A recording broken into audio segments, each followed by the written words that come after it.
So where Vanguard specialises and has always specialised is in designing normative programs of change. In other words, Americans say you have to feel it, touch it, experience it. So what we do in order to get managers to give up their current view of the world is to show them everything that's wrong with their current view of the world. In other words, how doing all the things that we've trained managers to do are actually the things that are sub-optimising performance in their system. Once you do that, you can then show them that there's a different and better way of solving those problems that they solved the wrong way. We will set up with them before we go in how this should look in terms of we need a team of people who are representative of the core flow that we are looking at. And alongside that we will need some management engagement, because if you don't have that it doesn't tend to be sustainable once we've left.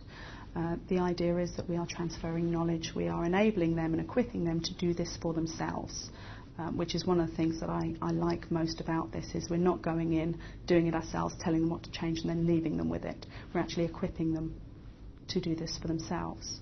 The approach that Vanguard uses is what we call normative in design. If you want to change behaviour, which you do, if you want to change thinking, which you certainly want to do, the only way you can do that is by effectively demonstrating to people that what they do today does not make as much sense as they think it does when looked at from a different point of view. Having taken people through an experience, and it has to be heuristic, they have to learn for themselves. So normative design means that what we have to do is, as interventionists or sensei, what Vanguard experts do is, for a given system, we create a design that allows senior managers and frontline managers to go through an experience where they learn for themselves the fallacy of the current operating model. All I have is the benefit of having been through, maybe a bit more learning and a bit more experience working with a lot of clients on helping them move to a different philosophy. So, it's very, very important with frontline staff and with managers at all levels, not to be prejudicial or pass judgment, because people just are where they are. And if people are prepared to, think about the underlying principles for the design and management of work in their organisations, they're prepared to be open-minded about that, they'll find that there's really, really strong method out there that can help them. All they have to do is be prepared to unlearn some of the things they've acquired over their careers. But when you can prove to them through the analysis, even before you get into the redesign, so you do the check, then your plan we work on the check, plan, do methodology, your plan becomes obvious. And then it's very hard for managers, A, to deny these things are happening, and these are the effects.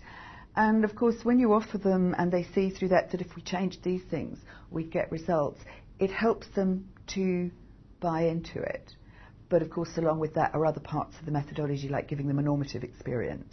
In our view, there are only kind of three ways to change human systems. It's kind of coercion. Well, you're going to do this or all sorts of hell will fall on you. There's the rational, which is you might just brief them and explain to them. And it may sound good or not, but then what we try to work on is a normative method, which is touch it, feel it, see it, experience it, and so on. And that will help you to be able to change your thinking, because you'll see what's going on in the business, in the way the work works today, the reality of it, not what you might have thought was the reality.